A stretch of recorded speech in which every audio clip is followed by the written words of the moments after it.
రైతు రుణభారంతో కుంగిపోయి రైతు కూలీగా మారే పరిస్థితులు ఉత్పన్నమవుతాయి. వారిని ఇలాంటి దైన్య స్థితి నుండి కాపాడాల్సిన బాధ్యత ప్రభుత్వానిది. గత ప్రభుత్వం ఈ పథకానికి అవసరమైన బీమా ప్రీమియం చెల్లించక రైతుల కడగళ్లకు కారణమైంది. మా ప్రభుత్వం రైతుకు ఆర్థిక భద్రత కలిగించేందుకు పంటల బీమా పథకాన్ని అమలు చేయడానికి ఈ సంవత్సరం నుండి ప్రధానమంత్రి ఫసల్ బీమా యోజన పథకంలో చేరాలని నిర్ణయించాం. ఈ పథకం కింద రైతులు చెల్లించాల్సిన బీమా ప్రీమియం కూడా రాష్ట్ర ప్రభుత్వమే చెల్లిస్తుంది. రైతులకి పైసా ఖర్చు లేకుండా వారు వేసిన పంటలకు పూర్తి భద్రత ఈ పథకం కల్పిస్తుంది. తెలంగాణలో వరి సాగు చాలా విస్తృతంగా జరుగుతుంది. పండిన పంటకు సరైన ధర రాక, పెట్టుబడి కూడా దక్కక రైతులు తీవ్రంగా నష్టపోతున్నారు. రాష్ట్రంలో సన్న రకం వరి ధాన్యాల సాగును ప్రోత్సహించడానికి ప్రభుత్వం 33 రకాల వరి ధాన్యాలు గుర్తించి వాటిని పండించిన రైతుకు క్వింటాలకు 500 రూపాయల బోనస్ చెల్లించాలని నిర్ణయించాం. దీనివల్ల సన్న రకాల వరిని పండించే సాగు భూమి విస్తరణ పెరిగి రైతులకు ఆర్థిక ప్రయోజనం చేకూరుతుంది. వ్యవసాయ రంగంలో వచ్చే ఆధునిక సాంకేతిక అభివృద్ధి రైతులకు అందితేనే వాటి వలన ఉపయోగం. టెక్నాలజీ మరియు రైతు మధ్య ఒక అనుసంధానం అవసరం. రైతులకు ఎప్పటికప్పుడు కొత్త శాస్త్రీయ పద్ధతుల ద్వారా దిగుబడులు పెంచుకోవటం, పంటలను తెగుళ్ల బారి నుండి రక్షించుకోవటం మరియు ఇతర వ్యవసాయ రంగ పరిజ్ఞానం అందించటం మా ప్రాధాన్యతగా ఉంది. ఈ కార్యక్రమంలో భాగంగా ప్రొఫెసర్ జయశంకర్ తెలంగాణ రాష్ట్ర వ్యవసాయ విశ్వవిద్యాలయ శాస్త్రవేత్తల సహకారంతో వీడియో కాన్ఫరెన్సుల్ని నిర్వహిస్తున్నాం. కుట్రపూరితమైన ఉద్దేశంతో గత ప్రభుత్వం చేసిన దుశ్చర్య ధరణి. చాలా సంవత్సరాల కాలంగా భూమిపై సర్వ హక్కులు అనుభవిస్తున్న కొందరు రైతన్నలకు వారి భూమి వారికే కాకుండా చేసింది ధరణి. తరతరాలుగా తమ యాజమాన్యంలో ఉన్న భూముల్ని ధరణి పోర్టల్లో నమోదు చేసే సమయంలో జరిగిన లోపాలు, అక్రమాలు, అవకతవకల వల్ల లక్షలాది రైతులు తీవ్రమైన మనోవేదనకి గురయ్యారు. ఆ పొరపాట్లను సరిదిద్దేందుకు ప్రభుత్వ కార్యాలయాల చుట్టూ తిరిగి వేసారిపోయారు. గత ప్రభుత్వం చేసిన తప్పులతో ఎంతోమంది వారి భూముల్ని అమ్ముకోలేక పెళ్లిళ్లకు, పిల్లల చదువులకు మరియు కుటుంబ అవసరాలు తీర్చుకోవటానికి నానా అగచాట్లు పడ్డారు. లోపభూయిష్టమైన ధరణి నిర్వహణ వల్ల చాలామంది రైతులకి అందవలసిన రైతు బంధు, రైతు బీమా వంటి ప్రభుత్వ పథకాలు కూడా అందక నష్టపోయారు. సాక్షాత్తు తెలంగాణ హైకోర్టు కూడా ధరణి పోర్టల్లోని ఎన్నో లోపాలని ఎత్తి చూపింది. ప్రజలకు ఇచ్చిన హామీ మేరకు మా ప్రభుత్వం ఏర్పడిన తర్వాత జనవరి 2024లో ధరణి పోర్టల్ అమలు కారణంగా వచ్చిన సమస్యల్ని అధ్యయనం చేయడానికి ఒక కమిటీని నియమించింది. ఆ కమిటీ సూచనల మేరకు మొదటి దశలో పెండింగ్లో ఉన్న దరఖాస్తులను పరిశీలించి పరిష్కరించడానికి స్పెషల్ డ్రైవ్ను ఈ సంవత్సరం మార్చి 1 నుండి మార్చి 15 వరకు జిల్లా కలెక్టర్ల ఆధ్వర్యంలో చేపట్టాం. మార్చి 1, 2024 నాటికి 2,26,740 దరఖాస్తులు పెండింగ్లో ఉండగా 1,22,774 కొత్త దరఖాస్తులు వచ్చాయి. మొత్తంగా ఉన్న 3,49,514 దరఖాస్తుల్లో మార్చి 1 నుండి నేటి వరకు 1,79,143 దరఖాస్తుల్ని పరిష్కరించాం. నేటికి ధరణిలో 35 లావాదేవీలకు సంబంధించిన మాడ్యూల్ని, 10 సమాచార మాడ్యూల్ని అందుబాటులోకి తీసుకురావడం జరిగింది. ఈ మాడ్యూళ్ల వల్ల క్షేత్రస్థాయిలో ఎదురవుతున్న ఇబ్బందులకు కొంతవరకు పరిష్కారం లభిస్తుంది. మేము ధరణి సమస్యల పరిష్కార పురోగతిని ఎప్పటికప్పుడు కలెక్టర్లతో సమీక్షిస్తున్నాం. ధరణి కమిటీ పూర్తి అధ్యయనం అయిన తర్వాత శాశ్వత పరిష్కార దిశగా తగిన చర్యలు తీసుకుంటాం. మన రాష్ట్ర జనాభాలో 47.3% ప్రజలు వ్యవసాయంపై ఆధారపడి జీవనోపాధి పొందుతున్నారు.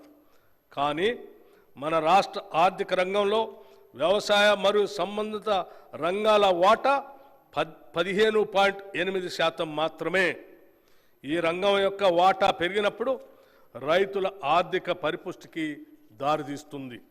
అందుకే మా ప్రభుత్వం రైతుకు అవసరమైన అన్ని విధాల చేయూత అందిస్తుంది. ఇప్పటి వరకు ఏ ప్రభుత్వం చేయనంత సాహసం మేము ఈ బడ్జెట్లో చేస్తున్నాం. మొత్తం ప్రతిపాదిత బడ్జెట్లో సింహభాగం అంటే 72,659 కోట్ల రూపాయలు వ్యవసాయ రంగానికి ప్రతిపాదిస్తున్నాం. ఇది రైతుల తలరాతలు మార్చే ఒక చారిత్రాత్మక నిర్ణయం. భారతదేశ చరిత్రలో వ్యవసాయ రంగానికి ఇది ఒక మైలురాయి. హార్టికల్చర్ ఆయిల్ పామ్ సాగు తెలంగాణలో 12.12 లక్షల ఎకరాల్లో, ఉద్యాన పంటల సాగు ద్వారా 53.06 లక్షల మెట్రిక్ టన్నుల ఉత్పత్తి జరుగుతూ ఉంది. రాష్ట్రంలో ఆయిల్ పామ్ సాగును ప్రోత్సహించేందుకు oil palm area expansion under national mission on edible oils పథకం కింద ఆయిల్ పామ్ సాగు రైతులకి అవసరమైన సహాయం అందిస్తాం. 2024-25లో రాష్ట్రంలో 1 లక్ష ఎకరాల ఆయిల్ పామ్ సాగు చేసేలాగా లక్ష్యంగా పెట్టుకున్నాం. ఇప్పటికే 77,857 ఎకరాలకి రిజిస్ట్రేషన్ జరగగా 23,131 ఎకరాలకి అనుమతులు కూడా ఇవ్వటం జరిగింది. వచ్చిన మొత్తం రిజిస్ట్రేషన్లకి ఈ నెలలోనే ప్లాంటేషన్ మరియు డ్రిప్ అనుమతులు కూడా ఇవ్వాలని లక్ష్యంగా పెట్టుకున్నాం. నాణ్యమైన విత్తనాలు లభిస్తేనే రైతుకు సరైన దిగుబడి వస్తుంది. గత ప్రభుత్వ పాలనలో రాష్ట్ర రైతాంగం నకిలీ విత్తనాల వల్ల పూర్తిగా నష్టపోయారు. రైతాంగం అప్పులు తెచ్చి పెట్టిన పెట్టుబడి నకిలీ విత్తనాల కారణంగా మొత్తం వృధా అవుతుంది. మా ప్రభుత్వం నకిలీ విత్తనాలను అరికట్టేందుకు కృత నిశ్చయంతో ఉంది. నకిలీ విత్తనాలను అరికడుతూ నాణ్యమైన విత్తనాలు రైతులకు అందించే దిశగా చర్యలు తీసుకుంటున్నాం. రైతులకు నష్టం జరిగే ఎటువంటి చర్యలను మా ప్రభుత్వం సహించదు. హార్టికల్చర్కు బడ్జెట్లో 737 కోట్ల రూపాయలు ప్రతిపాదిస్తున్నాం. పశుసంవర్ధక శాఖ పాడి పశువుల పెంపకం గ్రామీణ ప్రజానికానికి ఎంతో ఆర్థిక పుష్టిని ఇస్తుంది. పాలు, మాంసం, గుడ్లు ప్రజానికానికి పోషణ అందించడంతో పాటు అదనపు ఆదాయం ఇస్తాయి. ఇతర అనుబంధ రంగాలైన చేపలు, గొర్రెలు, కోళ్ల పెంపకం ఎంతో మందికి జీవనోపాధి కల్పిస్తాయి. ఈ రంగం గ్రామీణ ప్రాంతాల్లో ఉపాధి కల్పిస్తూ అభివృద్ధిలో కీలక పాత్ర వహిస్తుంది. పాల ఉత్పత్తి రంగంలో 62% వాటా చిన్న సన్నకారు మరియు భూమి లేని పేదలదే. వారు రాష్ట్రంలోని పశు సంపదలో 70% వాటా పొంది ఉన్నారు. ఈ రంగంలో రాష్ట్రం 326.39 లక్షల పశు సంపదతో దేశంలో 8వ స్థానంలో ఉంది. పశు సంవర్ధక రంగానికి ఈ బడ్జెట్లో 1,980 కోట్ల రూపాయలు ప్రతిపాదిస్తున్నాము. అభయహస్తం 6 హామీలకు సంబంధించి మహిళలను మహాలక్ష్మిగా గౌరవించడం మన సంస్కృతి. మహాలక్ష్మి పథకం కింద తెలంగాణ రాష్ట్రంలోని మహిళలందరికీ టీజీఆర్టీసీ నడిపే బస్సుల్లో ఉచిత ప్రయాణ సౌకర్యం కల్పించాం.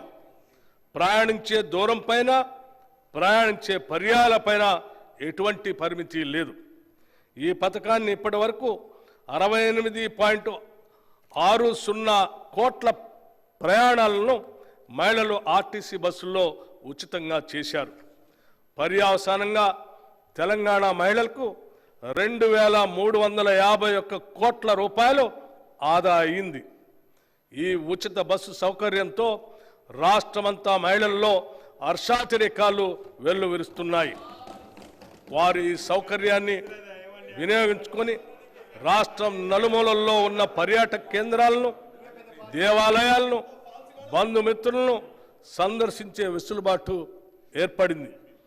ఈ ఉచిత బస్సు సౌకర్యం పరోక్షంగా రాష్ట్ర ఆర్థికాభివృద్ధికి తోడ్పడుతుంది.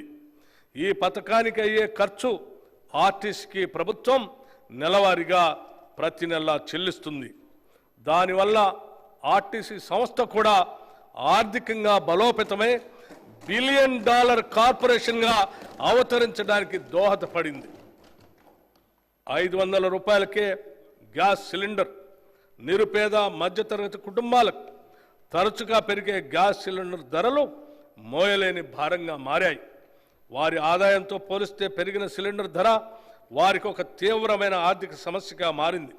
మా ప్రభుత్వం మహాలక్ష్మి పథకం కింద 500 రూపాయలకే వంట గ్యాస్ సిలిండర్ని అందించడం ప్రారంభించింది.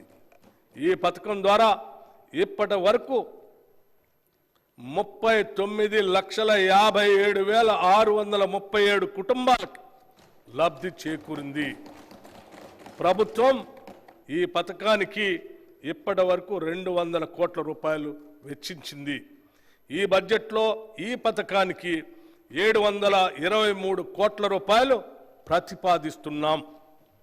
గృహజ్యోతి పథకం అల్పాదాయ వర్గాల వారి ఇళ్లలో చీకట్లో పాలదోలి కాంతులు నింపాలనే సత్సంకల్పంతో మెరుపు లాంటి ఆలోచనలతో వెలిగిన దీపం గృహజ్యోతి పథకం.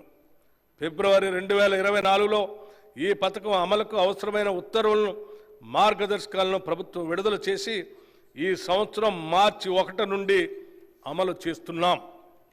200 యూనిట్ల కంటే తక్కువ విద్యుత్తుని వినియోగించుకునే గృహాలకు ఉచిత విద్యుత్ అందించడం ఈ పథకం ప్రధాన లక్ష్యం. ప్రజాపాలన ప్రజాసేవ కేంద్రాల ద్వారా వచ్చిన దరఖాస్తులను స్వీకరించి అర్హులైన వారందరికీ ఈ ఉచిత విద్యుత్ పథకం అమలు చేస్తున్నాం. ఈ పథకం కింద అర్హులైన లబ్ధిదారులకి డిస్కంలు 0 బిల్లులు అంటే 0 బిల్లులు జారీ చేస్తాయి. ప్రభుత్వం ఈ బిల్లులు మొత్తం ఛార్జీల్ని డిస్కంలకి చెల్లిస్తుంది. మార్చి 1వ తేదీ నుండి 2024 నుండి గృహజ్యోతి 0 బిల్లులు జారీ ప్రారంభమైంది. ఈ పథకం 15 జూలై నాటికి 45,81,676 ఇళ్లలో వెలుగు జిలుగులు నింపింది.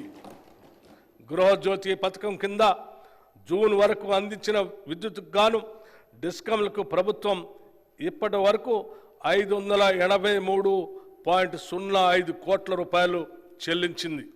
ఈ బడ్జెట్లో ఈ పథకానికి 2,418 కోట్ల రూపాయలు ప్రతిపాదిస్తున్నాం.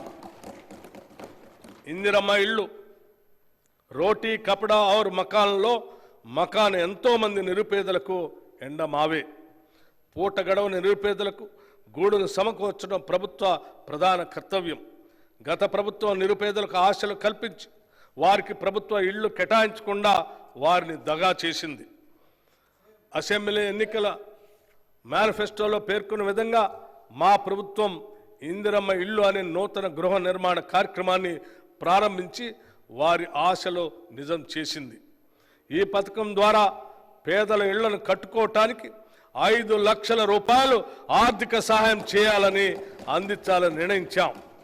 ఎస్సీ ఎస్టీ లబ్ధిదారులకి 6 లక్షల రూపాయలు చెల్లిస్తాం. 2024-25 ఆర్థిక సంవత్సరంలో ప్రతి నియోజకవర్గంలో కనీసం 3,500 ఇళ్ల చొప్పున మొత్తం 4,50,000 ఇళ్ల నిర్మాణానికి సహకారం అందించాలని నిర్ణయించాం. ఈ పథకం కింద నిర్మించే ఇళ్లు కనీసం 400 చదరపు అడుగుల విస్తీర్ణంతో ఆర్సీసీ కప్పుతో వంటగది టాయిలెట్ సౌకర్యం కలిగి ఉంటాయి. 2 పడక గదుల ఇళ్ల పథకం కింద పూర్తయిన ఇళ్లను త్వరలోనే కేటాయిస్తాం. పూర్తి కాని ఇళ్లను సత్వరమే పూర్తి చేసి మౌలిక వసతులు కల్పించి అర్హులకు అందజేస్తాం.